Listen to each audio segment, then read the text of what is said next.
नंदुरबार के doctor Baba Saheb Ambedkar छात्रावास में कथित फूड पॉइजनिंग मामले को लेकर ऑल इंडिया पैंथर सेना ने राज्य सरकार पर तीखा हमला बोला है। संगठन के राष्ट्रीय अध्यक्ष दीपक केदार ने इसे गंभीर और सुनियोजित साजिश बताते हुए दोषियों पर कड़ी कार्रवाई की मांग की है। साथ ही उन्होंने सामाजिक न्याय मंत्री से नैतिक जिम्मेदारी लेते हुए इस्तीफे की भी मांग की है। नंदुरबार जिल्ह्यातील समाज कल्याण हॉस्टेलमध्ये 22 मागासवर्गीय विद्यार्थ्यांचं विषबाधा प्रकरण हे एक हत्याकांड घडवण्याचा प्रकार आहे। या सर्व प्रकरणाची एसआयटी मार्फत चौकशी झाली पाहिजे। अनेक कंत्राटदार हे निकृष्ट दर्जाचं अन्न केवळ दलित विद्यार्थी म्हणून पुरवतात। त्या सगळ्या कंत्राटदारावरती संबंधित विभागाच्या आयुक्तांवरती 307 चा गुन्हा दाखल झाला पाहिजे। मनुष्यवध करण्याचा हा प्रयत्न आहे आणि राज्यभर अनेक हॉस्टेलमध्ये निकृष्ट दर्जाचं जेवण केवळ ते मागासवर्गीय विद्यार्थी म्हणून दिलं जातं। हॉस्टेलला डॉक्टर बाबासाहेब आंबेडकरांचं नाव आहे म्हणून दिलं जातं आणि हा आजचा आधुनिक मनुवाद आहे। या घटनेचा ऑल इंडिया पॅंथर सेना निषेध करत असून तातडीने सामाजिक न्याय मंत्र्यांनी राजीनामा दिला पाहिजे। दलित विद्यार्थ्यांना मागासवर्गीय विद्यार्थ्यांना अशा पद्धतीने एक सुनियोजित कट करून संपवण्याचा जो काही प्रकार पुढे आलाय तो अतिशय धक्कादायक आहे। याची सखोल चौकशी करून आता समजतंय की खालच्या 3 कर्मचाऱ्यांना निलंबित केलंय, अटक केलंय। हे नाटक चालणार नाहीत। हे प्रसाद लाड वगैरे या सगळ्या लोकांचे जे काही कंत्राट आहेत त्यांच्यावर 307 चे गुन्हे दाखल झाले पाहिजेत।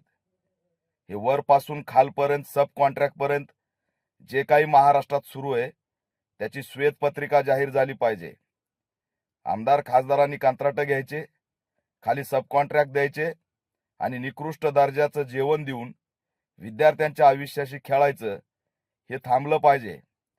सामाजिक न्याय मंत्री हे असंवेदनशील आहेत, ते अतिशय अमानवी आहेत। मागासवर्गीय विद्यार्थ्यांच्या हितासाठी एकही पाऊल त्यांनी टाकलेलं नाही। ते कुणाच्या दबावाखाली आहेत? ते साधं जर कॉन्ट्रॅक्ट बदलू शकत नसतील तर सामाजिक न्याय मंत्री म्हणून त्यांचं अस्तित्व काय कामाचं हा प्रश्न आम्ही या ठिकाणी निर्माण करतोय। त्याच्यामुळे या घटनेला जबाबदार असलेले मुख्य कंत्राटदार आणि आयुक्त यांच्यावरती 307 चा गुन्हा दाखल झाला पाहिजे। या 22 विद्यार्थ्यातून एकाही विद्यार्थ्याच्या जीवाला काही झालं तर राज्यव्यापी आंदोलन छेडून त्या ठिकाणी सामाजिक न्यायाची हत्या करणाऱ्या या सगळ्यांना आम्ही धडा शिकवल्याशिवाय राहणार नाही, त्याचे परिणाम वाईट झाल्याशिवाय राहणार नाहीत, अशी सुद्धा मागणी या माध्यमातून करतोय।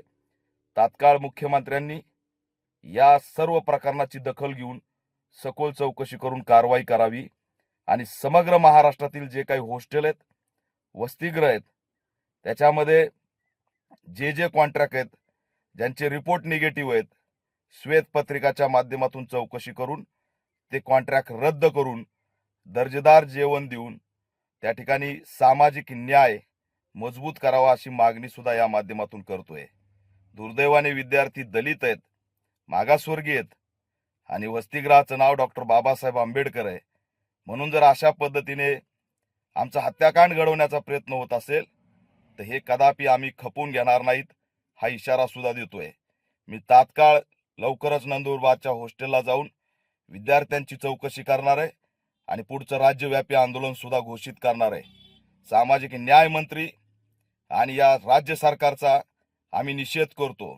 महाराष्ट्राचे जे काही समाज कल्याण आयुक्त आहेत त्यांना सुद्धा तात्काळ हटवावं अशी सुद्धा मागणी करतोय।